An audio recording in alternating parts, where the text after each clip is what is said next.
সৌভৰী নামৰ এজন ঋষি আছিলে। সৌভৰী কোনো পুত্ৰ সন্তান নাছিলে। আইগৰাকী নাছিলে, তেওঁ কোনো বিবাহ পাশত আবদ্ধ হোৱা নাছিলে। এদিন তেওঁ মনতে কল্পনা কৰিলে যে ভগৱন্ত প্ৰভু 10,000 বছৰ দিন ধ্যান কৰিবৰ কাৰণে মনস্থ কৰিলে। এনেকে তেওঁ গভীৰ অৰণ্যৰ মাজলৈ গৈ এজোপা গছৰ তলতে তেওঁ গৈ পেলাই 10,000 বছৰ ধ্যানৰ কাৰণে নিমগ্ন হ'ল।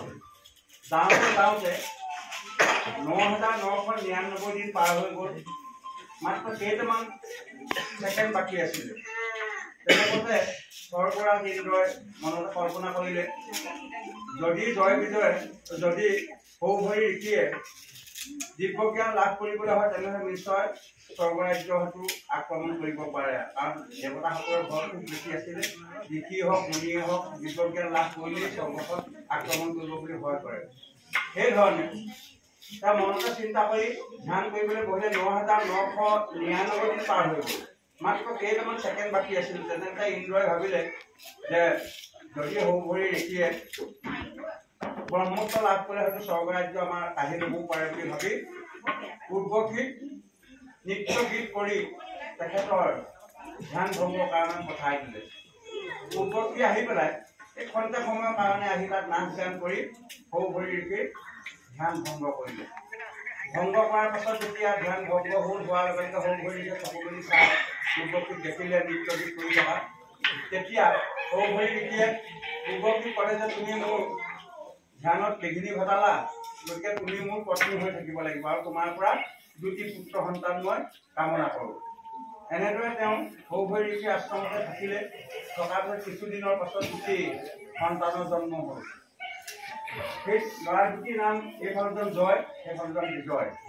আমি মণিপুৰৰ পৰা ওলাই আহোঁতে সোঁহাতজন জয়, বাওঁহাতজন বিজয়। আৰু এইফালৰ পৰা সোমাই পেলাই বাওঁহাতজন জয়, সোঁহাতজন বিজয়। তেতিয়া কৰি থাকিলে। লাহে লাহে ল'ৰা দুটা ডাঙৰ হৈ আহিলে। এই সৌভৰী ঋষিয়ে আপডাল কৰিবলৈ কৰিবলৈ বহুত কষ্ট পাবলৈ ধৰিলে।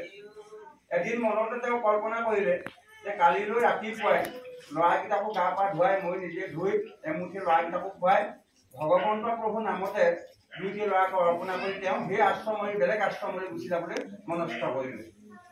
সেইদৰে ৰাতিপুৱালৈ পোৱাৰ লগে লগে গা পা ল'ৰাকেইটাকো ধুৱালে, তেওঁ ধুলে, খাই বৈ ল'ৰাকেইটাক গম নোপোৱাকৈ ভগৱন্ত আশ্ৰমতে 2টি ল'ৰাকে অৰ্পণা কৰি তেওঁ বেলেগ আশ্ৰমলৈ গুচি গ'ল।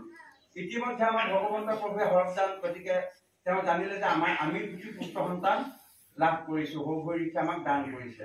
এনেদৰে সেই ভগৱন্ত প্ৰভুৱে সৌভৰী ঋষি গুচি যোৱাৰ পাছত এই পুত্ৰ 2টিক খুৱাই বুৱাই লালন পালন কৰি থাকে। তেনেতে আমাৰ লক্ষী দেৱীয়ে এদিন ভগৱন্ত প্ৰভুক ক'লে যে আপুনি সমস্ত কাৰ্যতে সদায় ৰাইজৰ লগতে থাকে, কিন্তু অন্নভাগ মোৰ লগত এদিনো একেলগে নলয়। তেতিয়া ভগৱন্ত প্ৰভুৱে কলে যে মই বিশ্ব ব্ৰহ্মাণ্ডত পোক পতংগলৈকে গছ লতিকালৈকে অন্ন নোখোৱালৈকে মই অন্ন গ্ৰহণ নকৰোঁ। সেইটো কাৰণে সকলোকে খুৱাই খুৱাই থাকোঁতে মোৰ দেৰি হয়, তুমি অন্ন ল'বা। যেনেকৈ আমাৰ ঘৰৰ প্ৰভুজনাই বিশেষ কামত ওলাই যাবলৈ হ'লে ঘৰ গৃহিণী যে মোলৈ ৰ'ব নালাগে, তুমি অন্নভাগ গ্ৰহণ কৰিবা, কথাটোৱে কথাই। এনেকৈ থাকোঁতে পুনৰ এদিন আকৌ লক্ষী দেৱীয়ে ভগৱন্ত প্ৰভুক ক'লে যে আজি মই একো নাজানো, মোৰ লগত অন্ন গ্ৰহণ কৰিবই লাগিব। তেতিয়া ভগৱন্ত প্ৰভুৱে আগৰ দিনৰ নিচিনাকৈ ক'লে যে তুমি খাবা, মোলৈ ৰৈ থাকিব নালাগে, মই সকলোকে খুৱাই বুৱাইহে আহিম। তেতিয়া লক্ষী দেৱীয়ে মনতে চিন্তা কৰিলে যে এজনী ফৰিং ধৰি আনিলে, আনি পেলাই এটা টেমাত ভৰাই সাঁফৰখন মাৰি থৈ দিলে। লক্ষীদেৱে ভাবিছে ভগৱন্ত প্ৰভুৱে এই টেমাটোৰ ভিতৰত লক্ষীজনী আছে, হেৰিজনী ফৰিংজনী আছে বুলি কেনেকৈ গম পাব। তাৰপৰা খুৱাই বুৱাই ভগৱন্ত প্ৰভু গ'ল লক্ষী গুৰিলৈ। যোৱাৰ পাছত লক্ষীদেৱে সুধিলে যে প্ৰভু বা স্বামী আপুনি সমস্তকে আহাৰ গ্ৰহণ কৰালেনে? কোনো বাকী নাই। তেতিয়া লক্ষীদেৱে লৰ মাৰি গৈ চাইছে যে টেমাটো মেলি গ'লে, এই টেমাটোৰ ভিতৰত ফৰিংজনীটো কষ্ট দি থৈ গৈছে। এনেদৰে থাকিলে। থকাৰ পিছত তেতিয়া ভগৱন্ত প্ৰভুৱে লক্ষীক ক'লে যে আমি সৌভৰী ঋষিৰ দ্বাৰা 2টি পুত্ৰ সন্তান লাভ কৰিছোঁ। তেতিয়া লক্ষী আনন্দত আত্মহাৰা হৈ বৰষুণ জাপ কৰিছে। আহি পেলাই সেই তাহাঁতৰ সৌভৰী ঋষি আশ্ৰমতে আহি ল'ৰা দুটা দেখিলে। কিন্তু তোমালোকৰ নাম সুধিলে, লক্ষী দেৱীয়ে মোৰ নাম জয়, এজনে ক'লে মোৰ নাম বিজয়। তেতিয়া লক্ষী দেৱীয়ে মৰমত তেওঁলোকক ক'লে আমি বৈকুণ্ঠলৈকে তেওঁলোকক লৈ যাওঁ। কিন্তু নিজৰ ঔৰৱ জাত বা নোহোৱাৰ কাৰণে তেওঁলোকৰ বৈকুণ্ঠৰ প্ৰথম প্ৰথম দুৱাৰতে 6খন দুৱাৰ আগত তেওঁলোকক জেগা দিলে।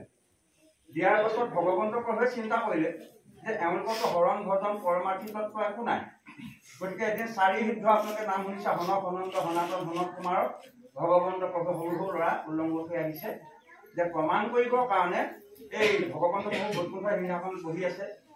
এই 6খন দুৱাৰৰ আগত জয় আৰু বিজয় গৌৰী হিচাপে আছে। যেতিয়া 4 সিদ্ধ হনক অনন্ত সনাতন হনক কুমাৰ আহি তাৰ পালেহি পোৱাৰ লগে লগে এই জয় বিজয় তেওঁলোকৰ যে কোনো জ্ঞান বোলা বস্তুটো নাই, হৰণ ভজন পৰমাৰ্থী তত্ত্ব একো নাই, গতিকে তেওঁলোকক এই 4 সিদ্ধক ভগৱন্তক লগ কৰিবলৈ নিদি বেটেৰে মৰিয়াই খেদি দিলে।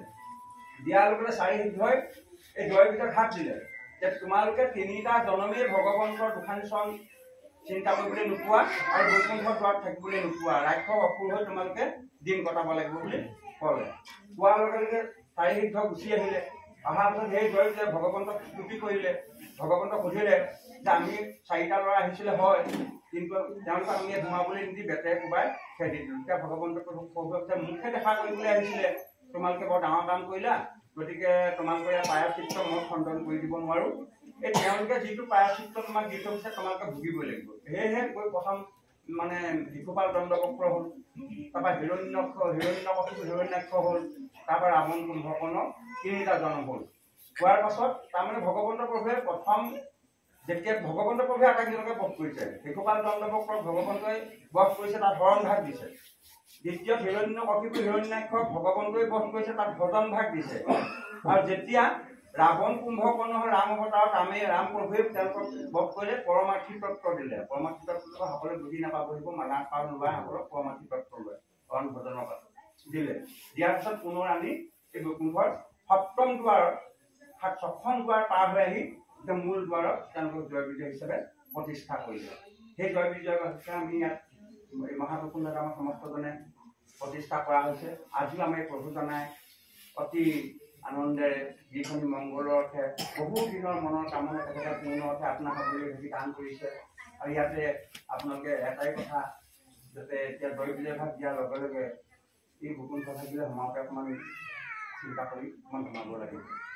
এই প্ৰভুসকল আগতে তেনেকৈ ধাই ধুই আহি সোমাই গৈছিলে, তেনেকৈ নহ'ব। সদায় গধূলি ঠাণ্ডা হওক গৰম হওক গা ধুবই লাগিব। গা পা ধুই অহাৰ পাছতহে তেওঁলোকক মানে সেৱা ভাগ জনাই তালৈ সোমাই যাব। আগৰ নিচিনাকৈ নহ'ব, এতিয়া অলপমান জটিল হ'ব। যদি এই নিজে নিজে মানে খেলি মেলি কৰে, তেতিয়াহ'লে এওঁলোকৰ যোগেদি কোনভাগি সেই প্ৰভুজনালৈ যাব যে এওঁলোক এনেকৈহে আহিছে। গতিকে তালৈ দিয়াৰ লগে লগে সেই আপডাল প্ৰতিপাল কৰি থকা জনো অকণমান দুখৰ ভাগি হ'ব পাৰে। সেইকাৰণে প্ৰথমতেই আমি তাত পাতি আহিছোঁ, নামঘৰ তেনেকৈ দিলে মানে তাত মূৰত থকা বেয়া ভাৱবোৰ আঁতৰাই আমি নামঘৰৰ ভিতৰত সোমাই আহিব লাগে। এই জয় বিজয় ভাগ ইয়াত আছে, তেওঁলোকৰ কথা কোৱাৰ লগে লগে আমাৰ মনটো এনেকুৱাই হ'ব লাগিব, অন্তৰখনত বেয়া ভাৱ অকণো থাকিব নোৱাৰিব, তাৰ পৰাহে তাত সোমাব পাৰিব। যেনেকৈ আমি ক'বলৈ গৈছোঁ, এজন গেট ৰখীয়া আছে, তেওঁক আমাক বিভিন্ন ধৰণে মানে চাই চিতি কিবা কিবি আনিছে নি বা কিবা কিবি গাত পিন্ধি আহিছে নি, এনেকুৱা চাই চিতিহে জেগাডোখৰত যেনেকৈ বা মিনিষ্টাৰ এম এল এ বুলি সোমাবলৈ দিয়ে, তেনেকৈ এই ভাগতে এওঁলোকে ইয়াত বিচাৰ কৰিহে ভগৱন্তৰ ওচৰলৈ পঠিয়াব। আগৰ নিচিনাকৈ চিধা চিধি কৰি ভগৱন্তৰ ওচৰত নাপাব। এই এওঁলোকে ইয়াত চাই চিতিহে পঠিয়াব। গতিকে আহোঁতেই যাতে আপোনালোকে নিয়ম নীতিৰ মাজেদি আহে। আৰু সেইভাগে একদম কৈছোঁ আৰু জয় বিজয় কাহিনীবিলাক সেইভাগে আৰু সময় গৈ আছে, বৰ দীঘলীয়া নকৰোঁ, ইমানতে আমি সামৰণি